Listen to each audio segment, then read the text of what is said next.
વડોદરા શહેરના મરીમાતાના ખાંચામાં આવેલ મોબાઈલ માર્કેટમાં પાલિકાની ટીમ દ્વારા સર્વે હાથ ધરવામાં આવ્યો હતો।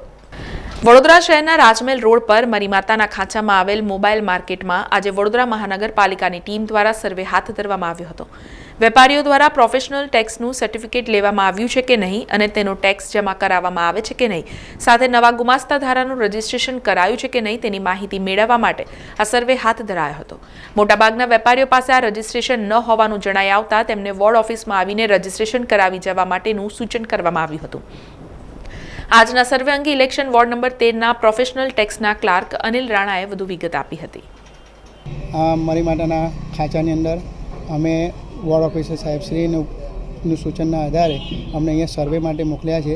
એમાં જે કંઈ દુકાનદાર વ્યવસાયકાર છે એમને પ્રોફેશનલ ટેક્સ એમને લીધો છે કે નથી લીધો, અને લીધો હોય તો એ લોકો જણાવે છે, બતાવે છે, ડોક્યુમેન્ટ બતાવે છે, અને ના લીધો હોય તો એમને ગાઈડ કરીએ છીએ કે ભાઈ વોર્ડ ઓફિસમાં આવીને એમનું પ્રોફેશનલ ટેક્સનું રજીસ્ટ્રેશન કરવાનું બાકી હોય તો કરી જાય। બીજું કે એમને ગુમાસ્તા ધારા લેવાનું હોય છે, પણ આ મોટાભાગની દુકાનો એવી છે કે ના એમને ત્યાં કર્મચારીઓ ઓછા હોય છે, એટલે એ લોકોને ગુમાસ્તા ધારા ઇન્ટિમેશન લેવાનું હોય છે।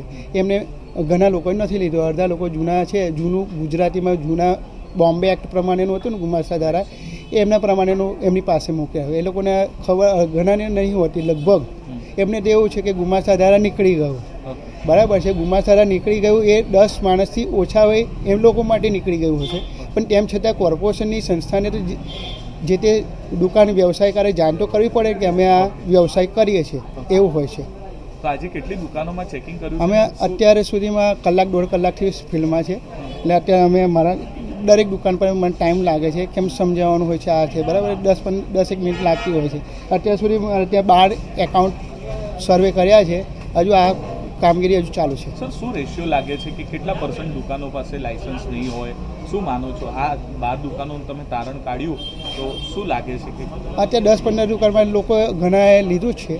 એવા મને એવું અંદાજિત એવું લાગે છે કે આમાંથી લગભગ 30-40% એવા હશે કે જેમને રજીસ્ટ્રેશન બાકી હશે, 30-40% એવું અંદાજ ને, પછી શ્યોર નથી કહી શકું। ગુમાસ્તા ધારા કેટલા લોકોને બાકી હશે? એ ગુમાસ્તા ધારા શું હોય છે કે એમને તો કોઈને લાગુ ના પડતું એટલે જૂનું એ લોકોને હવે રાજ્ય સરકાર તરફથી ઉદ્યમ આધાર પેલું સર્ટિફિકેટ એ લોકો પાસે હોય છે, એટલે એમને મગજમાં એવું હોય છે કે આ કોર્પોરેશનને જાણ કરવાની રહેતી નથી એવું લાગે છે એ લોકોને।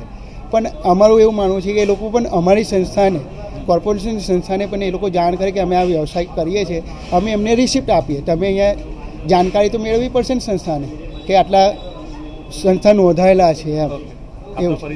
સમાચારોના સતત અપડેટ માટે TNN ન્યૂઝને YouTube પર સબસ્ક્રાઇબ કરી બેલ આઇકોન પ્રેસ કરો અને અમારી સાથે જોડાયેલા રહો Facebook, Instagram અને Twitter ઉપર।